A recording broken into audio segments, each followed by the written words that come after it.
आज Doubtnut app download करें। Doubtnut पर अपने सभी गणित, रसायन विज्ञान, भौतिक विज्ञान और जीव विज्ञान के डाउट्स का करो सफाया। बस प्रश्न की फोटो खींचो, एक ही प्रश्न को क्रॉप करो और तुरंत वीडियो सोल्यूशन पाओ। अभी डाउनलोड करें। प्रश्न है, विद्युत परिपथ खींचकर समझाइए कि पीएनपी ट्रांजिस्टर को उभयनिष्ठ आधार विधा में प्रवर्धक की भांति उपयोग में कैसे लाया जाता है। धारा लाभ, वोल्टेज लाभ तथा शक्ति लाभ के लिए व्यंजक ज्ञात कीजिए। ठीक है, क्या होता है कि जब हम पीएनपी ट्रांजिस्टर को क्या करते हैं, उभयनिष्ठ आधार विधा में, ठीक है, उभयनिष्ठ आधार विधा में प्रवर्धक की भांति उपयोग करते हैं, तो प्रवर्धक की भांति जब हम लोग इसको क्या करते हैं, उपयोग करते हैं, तो क्या होता है, इस प्रकार से ये क्या हो गया, ये क्या हो गया, उत्सर्जक हो गया, ये क्या हो गया आपका आधार हो गया, ठीक है, ये क्या हो गया, संग्राहक हो गया, क्या हो गया, संग्राहक हो गया, ये पी एन पी। ठीक है, तो इसमें एरो का डायरेक्शन किसकी तरफ, एरो की दिशा हो जाएगी, वो किसकी तरफ हो जाएगी, एन की तरफ हो जाएगी, क्योंकि पीएनपी ट्रांजिस्टर के प्रतीक में जो धारा का प्रवाह है वो क्या होता है, पी से एन की तरफ होता है। ठीक है, पी से एन की तरफ होता है। तो यहाँ क्या ले रहे हैं हम लोग, उभयनिष्ठ के रूप में हम लोग आधार को ले रहे हैं, ये हमारा क्या है, संग्राहक है। ठीक है, तो होगा क्या, हम लोग यहाँ पर आधार और उत्सर्जक संधि के बीच में क्या जोड़ेंगे, एक मतलब एक ही विभवांतर लगाएंगे। ठीक है, और उसी प्रकार यहाँ पर क्या करेंगे हम, यहाँ पर संग्राहक तथा आधार के बीच में एक क्या लगाएंगे, संधि के बीच में एक विभवांतर लगाएंगे। ठीक है, तो होता क्या है, जब हम लोग क्या करते हैं, उत्सर्जक में यहाँ पर विभवांतर लगाते हैं, तो अगर उत्सर्जक वोल्टेज में, इस वोल्टेज में अगर हम लोग क्या करते हैं, थोड़ा सा भी परिवर्तन करते हैं, ठीक है, थोड़ा सा भी परिवर्तन करते हैं, तो होता क्या है कि जो उत्सर्जक धारा है, यहाँ पर जो धारा प्रवाहित होगी, ठीक है, यहाँ पर जो उत्सर्जक धारा है उसमें क्या हो जाएगा, बहुत ही अधिक परिवर्तन, उत्सर्जक हो काफी अधिक परिवर्तन हो जाएगा। क्या हो जाएगा, थोड़ा सा ही अगर परिवर्तन करते हैं तो इसमें क्या हो जाएगा, बहुत ही अधिक परिवर्तन हो जाएगा, तथा इसके कारण जो यहाँ पर संग्राहक से धारा बहेगी आईसी, ठीक है, इस संग्राहक की धारा में भी क्या हो जाएगा, पर्याप्त परिवर्तन हो जाएगा। क्या हो जाएगा, पर्याप्त परिवर्तन हो जाएगा। पर्याप्त परिवर्तन होने के कारण क्या हो जाता है, यहाँ पर जो हम लोग प्रत्यावर्ती वोल्टेज लगा रहे हैं, ठीक है, यहाँ पर जो हम लोग क्या कर रहे हैं, प्रत्यावर्ती वोल्टेज लगा रहे हैं उत्सर्जक पर, वो क्या कर रहे हैं, जो संग्राहक के सिरों से जो हमारा लोड जुड़ा हुआ है, वहां पर क्या कर रहा है, एक प्रत्यावर्ती वोल्टेज उत्पन्न कर रहा है। क्या कर रहा है, प्रत्यावर्ती वोल्टेज उत्पन्न कर रहा है। ये प्रत्यावर्ती वोल्टेज का मान क्या होता है, पर्याप्त होता है। प्रत्यावर्ती वोल्टेज उत्पन्न कर रहे हैं जिसका मान क्या होता है, पर्याप्त होता है। ठीक है, यहाँ पर पर्याप्त मात्रा में क्या उत्पन्न हो रही है, धारा उत्पन्न हो रही है। इस प्रकार से हम लोग क्या कर रहे हैं, ट्रांजिस्टर को प्रवर्धक की भांति उपयोग कर रहे हैं। ठीक है, ट्रांजिस्टर को किसकी भांति उपयोग कर रहे हैं, प्रवर्धक की भांति। प्रवर्धक होता क्या है, प्रवर्धक क्या होता है कि जो किसी भी प्रकार की मतलब विभवांतर या फिर विद्युत धारा या फिर शक्ति को क्या करता है, पर्याप्त मात्रा में इसके सामर्थ्य को क्या करता है, इसके सामर्थ्य को अधिक बढ़ा देता है। ठीक है, तो जब हम लोग को क्या करना रहता है, यहाँ पर विभवांतर धारा या फिर शक्ति के सामर्थ्य को बढ़ाना रहता है, तो हम लोग उसके लिए क्या करते हैं, ट्रांजिस्टर का प्रयोग करते हैं, प्रवर्धक की भांति ट्रांजिस्टर का प्रयोग करते हैं। यहाँ पर हमें क्या बताना है, यहाँ पर हमें उभयनिष्ठ आधार विधा में पीएनपी ट्रांजिस्टर का उभयनिष्ठ आधार विधा में पीएनपी ट्रांजिस्टर का प्रवर्धक की भांति उपयोग बताना है। ठीक है, अब हम क्या करते हैं, इसका विद्युत परिपथ बना लेते हैं। तो इसका विद्युत परिपथ इस प्रकार होगा, यहाँ पर हम इस चित्र में क्या देख रहे हैं, पीएनपी ट्रांजिस्टर का प्रवर्धक का उभयनिष्ठ आधार विधा में क्या देख रहे हैं, परिपथ देख रहे हैं। ठीक है, हमने यहाँ पर क्या लिया है, पीएनपी ट्रांजिस्टर लिया है जिसमें उभयनिष्ठ क्या है, यह आधार क्या है, यहाँ पर उभयनिष्ठ है। ठीक है, तो यहाँ पर हम क्या कर रहे हैं, उत्सर्जक आधार संधि में क्या कर रहे हैं, एक बैटरी लगा रहे हैं, बैटरी वोल्टेज लगा रहे हैं, जो क्या है VEB, ये क्या है, बैटरी वोल्टेज है। ठीक है, इसके अलावा यहाँ पर हमारा क्या है, निवेशी परिपथ है। यहाँ पर हम लोग निवेशी परिपथ में क्या दे रहे हैं, एक प्रत्यावर्ती विभव दे रहे हैं। निवेशी परिपथ में हम क्या दे रहे हैं, प्रत्यावर्ती विभव दे रहे हैं। ठीक है, प्रत्यावर्ती विभव दे रहे हैं। ठीक है, और यहाँ पर हम क्या दे रहे हैं, जो हमारे ये क्या है, वह ये जो है वह क्या है, निर्गत परिपथ है। ठीक है, तो यहाँ पर हम लोग क्या कर रहे हैं, निर्गत परिपथ में क्या दे रहे हैं, यहाँ पर VCC बैटरी लगाए हुए हैं यहाँ पर। ठीक है, तथा यहाँ पर क्या कर रहे हैं, यहाँ पर जो हमारा आउटपुट वोल्टेज है, ठीक है, आउटपुट वोल्टता है, वह हमारा क्या करें, यहाँ पर निर्गत परिपथ में यहाँ पर हमने क्या लगाया हुआ है, लोड प्रतिरोध लगाया हुआ है। ये क्या है, हमारे पास लोड प्रतिरोध के सापेक्ष हम यहाँ पर क्या प्राप्त कर रहे हैं, यहाँ पर हम आउटपुट विभवांतर प्रत्यावर्ती विभवांतर प्राप्त कर रहे हैं। ठीक है, यहाँ पर जो हम लोगों ने VEB लगाया हुआ है, ठीक है, ये जो VEB बैटरी वोल्टेज है वो क्या है, अग्र अभिनति में है। किसमें है, अग्र अभिनति में, अग्र अभिनत में। ठीक है, ये जो क्या है, जो बैटरी वोल्टेज है बहुत ही कम मात्रा में है। ठीक है, बहुत कम मात्रा में मतलब अर्थात बहुत ही थोड़ा सा यहाँ पर क्या देंगे हम, VEB देंगे, जो कि किस में है, अग्र अभिनत में है। इसी कारण यहाँ पर जो यहाँ पर प्रतिरोध है, ठीक है, यहाँ पर जो इनपुट प्रतिरोध है वह क्या रहेगा, जो इनपुट प्रतिरोध है वो बहुत ही कम रहेगा, बहुत ही कम रहेगा, बहुत ही कम अर्थात कितना, 100 ओम के लगभग होगा। ठीक है, 100 ओम के लगभग होगा। परंतु यहाँ पर जो VCC वोल्टेज बैटरी लगा हुआ है, ठीक है, वो क्या है, बहुत ही उच्च बैटरी वोल्टेज है। ठीक है, उच्च बैटरी वोल्टेज है। ठीक है, ये उच्च बैटरी वोल्टेज किस में लगा हुआ है, उत्क्रम अभिनति में लगा हुआ है। किस में लगा हुआ है, उत्क्रम अभिनत में लगा हुआ है। ठीक है, तो तथा जब ये लोड का यहाँ पर प्रतिरोध है, ये लोड प्रतिरोध क्या होगा, बहुत उच्च होगा। क्या होगा, बहुत ही उच्च होगा, बहुत उच्च होगा। ये लोड प्रतिरोध बहुत उच्च होगा तथा इस लोड प्रतिरोध के सापेक्ष ही हम क्या प्राप्त करते हैं, यहाँ पर आउटपुट वोल्टेज अर्थात निर्गत वोल्टेज प्राप्त करते हैं, जो बहुत ही अधिक मात्रा में होगा। ये जो यहाँ पर लोड प्रतिरोध है वो लगभग 10,000 ओम के लगभग होता है। ठीक है, इस प्रकार से यहाँ पर 10,000 ओम के सापेक्ष हमें जो निर्गत वोल्टेज प्राप्त होता है, प्रत्यावर्ती वोल्टेज प्राप्त होता है, वह भी क्या होता है, बहुत अधिक होता है। ठीक है, उसका मान भी क्या होता है, बहुत अधिक होता है। इस प्रकार से हम क्या कर रहे हैं, उत्सर्जक आधार विधा में इसका प्रयोग, PNP ट्रांजिस्टर का प्रयोग प्रवर्धक की भांति उत्सर्जक आधार विधा में कर रहे हैं, जहाँ पर हमें बहुत ही कम मात्रा में निवेशी वोल्टेज प्रत्यावर्ती वोल्टेज लगाने पर भी क्या हो रहा है, हमें यहाँ पर बहुत ही अधिक मात्रा में यहाँ पर प्रत्यावर्ती वोल्टेज प्राप्त हो रहा है। ठीक है, अब हम देखते हैं कि जो प्रत्यावर्ती धारा में किस प्रकार से संकेत है। यहाँ पर जो हमारे पास उत्सर्जक में जो धारा है, ठीक है, यहाँ पर जो प्रत्यावर्ती धारा है उसको हम उसका संकेत क्या होता है, IE। ठीक है, यहाँ पे उत्सर्जक की धारा का संकेत क्या होता है, IE। जो यहाँ पर से क्या होता है, जहाँ पर हम विभवांतर लगाते हैं तो यहाँ पर से धारा उत्सर्जक में प्रवाहित होता है तथा यहाँ पर PNP ट्रांजिस्टर में जो धारा की दिशा है वह क्या होती है, P से N की ओर होती है। ठीक है, इस प्रकार से यहाँ पर क्या होगी, धारा की दिशा होगी जो उत्सर्जक से आधार की ओर प्रवाहित होगी। ठीक है, तो आधार से कुछ मात्रा में जो धारा है यहाँ पर नीचे चली जाएगी, जिसको हम क्या बोलते हैं, I भी बोलते हैं, ये आधार धारा है। तथा बहुत अधिक मात्रा में जो धारा है वह जो मतलब ये उत्सर्जक से जो धारा आ रही है उसकी बहुत निम्न मात्रा में धारा ही यहाँ पर आधार धारा के रूप में प्रवाहित होगी तथा अधिक बहुत सारी धारा यहाँ पर क्या हो जाएगी, जो संग्राहक धारा है उसके रूप में प्रवाहित हो जाएगी, अर्थात IC के रूप में प्रवाहित हो जाएगी। इसको IC को हम क्या बोलते हैं, संग्राहक धारा बोलते हैं। ठीक है, इस प्रकार से हमने देखा कि कैसे उत्सर्जक आधार संधि को हम लोगों ने अग्र अभिनत में रखा तथा संग्राही आधार संधि को हमने क्या किया, उत्क्रम अभिनति में रखा तथा यहाँ पर से जब हम प्रत्यावर्ती विभवांतर लगा रहे हैं तो वहाँ पर से धारा IE प्रवाहित हो रही है, जो यहाँ पर संग्राहक के द्वारा यहाँ पर ग्रहण कर ली जा रही है। ठीक है, अब हम यहाँ पर क्या करेंगे, यहाँ पर हम निवेशी जो प्रत्यावर्ती धारा लगा रहे हैं, ठीक है, निवेशी प्रत्यावर्ती धारा अर्थात यहाँ पर IE तथा यहाँ पर उत्सर्जक धारा IB तथा यहाँ पर संग्राही धारा IC के लिए हम क्या लेंगे, किरचॉफ के धारा का नियम लेंगे। क्या लेंगे, किरचॉफ के धारा के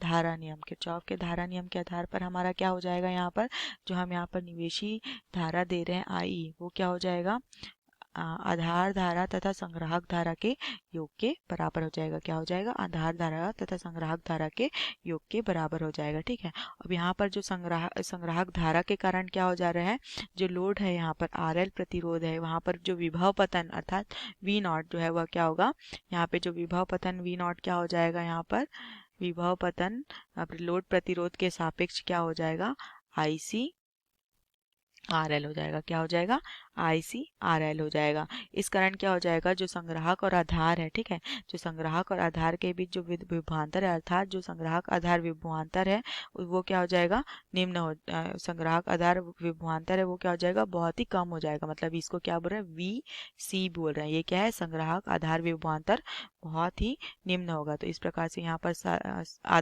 संग्राहक आधार विभवांतर VCB बराबर क्या हो जाएगा, VCC ऋण ICRL।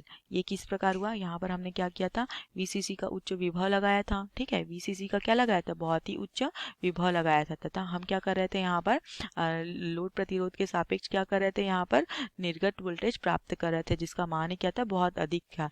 ये क्या था यहाँ पर ICRL था, ये क्या है, IC बराबर RL है, ठीक है। तो यहाँ पर हमको अगर यहाँ पे VCB का मान निकालना है, अर्थात संग्राहक आधार वोल्टेज का मान निकालना है, तो हम क्या करेंगे, ये अति उच्च वोल्टेज से हम क्या करेंगे, VCC से हम क्या करेंगे, लोड वोल्टेज को निर्गत वोल्टेज को क्या करेंगे, घटाएंगे, तो हमें क्या प्राप्त हो जाएगा, यहाँ पर VCB संग्राहक आधार वोल्टेज प्राप्त हो जाएगा, ठीक है। यहाँ पर हमारा ये क्या हो गया, समीकरण 1 हो गया, तथा यहाँ पर ये क्या हो गया, हमारा समीकरण 2 हो गया, ठीक है। अब हमारे पास क्या हो रहा है, जब यहाँ पर हम निवेशी वोल्टेज लगा रहे थे, ठीक है, निवेशी प्रत्यावर्ती ही वोल्टेज लगा रहे थे, उसके कारण क्या हो रहा था, यहाँ पर उत्सर्जक धारा बह रही थी, जिसके कारण क्या हो रहा था, यहाँ पर IC में परिवर्तन हो रहा था, जिसके कारण क्या हो रहा था, यहाँ पर IC में परिवर्तन होने के कारण यहाँ पर हमारा क्या हो रहा था, VCB वोल्टेज में परिवर्तन हो रहा था, ठीक है। अब VCB वोल्टेज में जो परिवर्तन है उसको हमने यहाँ पर समीकरण 2 में समझा ही है, ठीक है। तो यहाँ पर जो VCB वोल्टेज में परिवर्तन के कारण ही हमको क्या मिल रहा है, यहाँ पर निर्गत वोल्टेज मिल रहा है, ठीक है। तो इस प्रकार से हमारा क्या हो रहा है, यहाँ पर निवेशी वोल्टेज में अगर हम लोग थोड़ा सा भी परिवर्तन करते हैं तो तो यहाँ पर हमें अति उच्च मात्रा में क्या हो जा रहा है, आउटपुट वोल्टेज प्राप्त हो रहा है, तथा VCB में भी, तो VCB में ही एकदम पर्याप्त परिवर्तन हो रहा है, ठीक है। अब हम क्या देखेंगे, उभयनिष्ठ आधार प्रवर्धक में लाभ देखेंगे, क्या देखेंगे, उभयनिष्ठ आधार प्रवर्धक में लाभ। तो धारा लाभ क्या होता है, उभयनिष्ठ आधार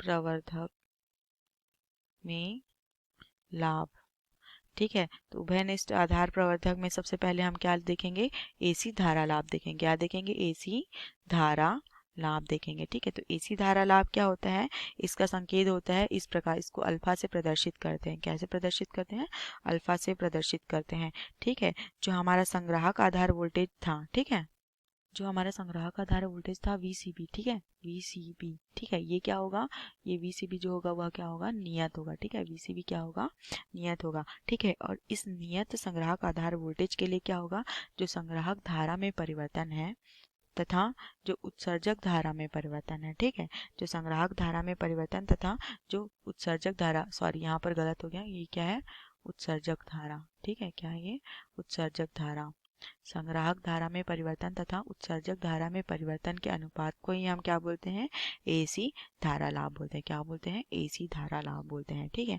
क्या होता है कि अल्फा का मान, जो ये अल्फा का मान है वो क्या होता है, 1 से कम होता है, अल्फा का मान क्या होता है, 1 से कुछ कम होता है, ठीक है, अर्थात कुछ धारा हानि होती है, ये अल्फा का मान क्या है, मतलब कुछ, मतलब एक धारा कुछ, मतलब इसमें क्या होता है, कुछ धारा हानि होती है, 1 से कुछ कम होता है, मतलब अर्थात यहाँ मान लो ये क्या रहेगा, 0.6, 0.7 या 0.8 के पास रहेगा, या फिर अर्थात यहाँ पर जो हानि है वो बहुत ही कम होनी चाहिए, अर्थात धारा लाभ का मान 1 के पास में होना चाहिए, 1 से 1 के लगभग होना चाहिए, ठीक है।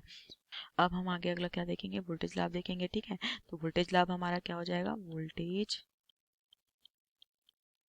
लाभ, ये जो वोल्टेज लाभ होता है वो क्या होता है, जो निवेशी वोल्टेज तथा निर्गत वोल्टेज के अनुपात को हम क्या बोलते हैं, वोल्टेज लाभ बोलते हैं, ठीक है।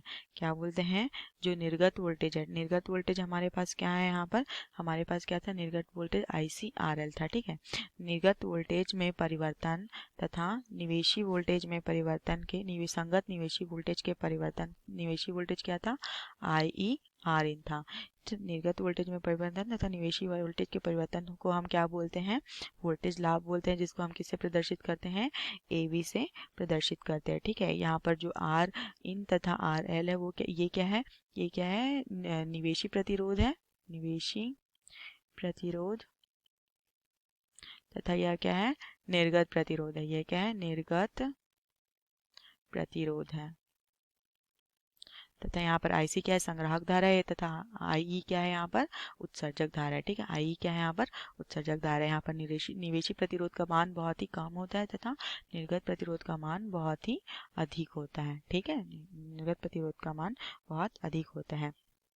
इस प्रकार से हमें यहाँ पर क्या हुआ, यहाँ पर हमें क्या हुआ, वोल्टेज लाभ प्राप्त हुआ। ठीक है, हम अब इसमें से क्या हो जाएगा, ये जो है, ठीक है, ये वाला हिस्सा जो है वो क्या हो जाएगा, धारा लाभ हो जाएगा। ये जो हिस्सा है वो क्या हो जाएगा, धारा लाभ हो जाएगा, तथा ये जो हिस्सा है वो क्या हो जाएगा, प्रतिरोध लाभ हो जाएगा। ये वाला हिस्सा क्या हो जाएगा, प्रतिरोध लाभ हो जाएगा।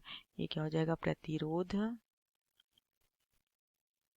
लाभ, तथा ये वाला हिस्सा क्या हो जाएगा, धारा लाभ।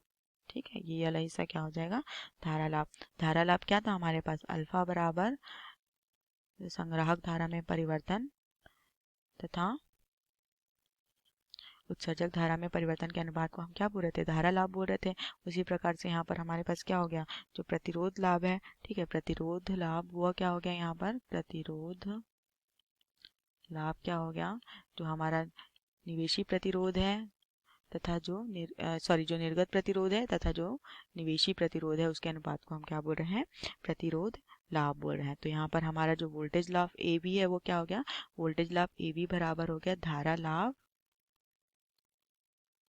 गुणित प्रतिरोध लाभ। ये क्या हो गया, हमारा वोल्टेज लाभ हो गया। ठीक है, धारा लाभ गुणित प्रतिरोध लाभ क्या हो गया हमारे पास, वोल्टेज लाभ हो गया। ठीक है, क्योंकि क्या होता है, जो प्रतिरोध लाभ होता है वह क्या होता है, बहुत ही ऊंचा होता है, क्योंकि यहाँ पर जो हमारे पास यहाँ पर जो RL है वो क्या है, बहुत ही ज़्यादा बड़ा है। क्या, किससे, निवेशी प्रतिरोध से। यहाँ पर हमने देखा ना कि जो निवेशी प्रतिरोध है वो क्या है, बहुत कम है, तथा निर्गत प्रतिरोध बहुत ज़्यादा है। तो वहाँ से क्या हो जाएगा, यहाँ पर जो लोड प्रतिरोध है वह निवेशी प्रतिरोध से बहुत अधिक हो जाएगा। इस कारण हम लोग इस कारण से हमारे पास क्या हो जाएगा, जो वोल्टता लाभ है, ठीक है, ये जो वोल्टता लाभ है वो भी क्या हो जाएगा, बहुत अधिक हो जाएगा। वोल्टता लाभ भी क्या हो जाएगा, बहुत अधिक हो जाएगा। ठीक है, अब हम अगला क्या देखेंगे, शक्ति लाभ देखेंगे। क्या देखेंगे हम, शक्ति लाभ देखेंगे। तो शक्ति लाभ क्या होता है हमारे पास, शक्ति लाभ बराबर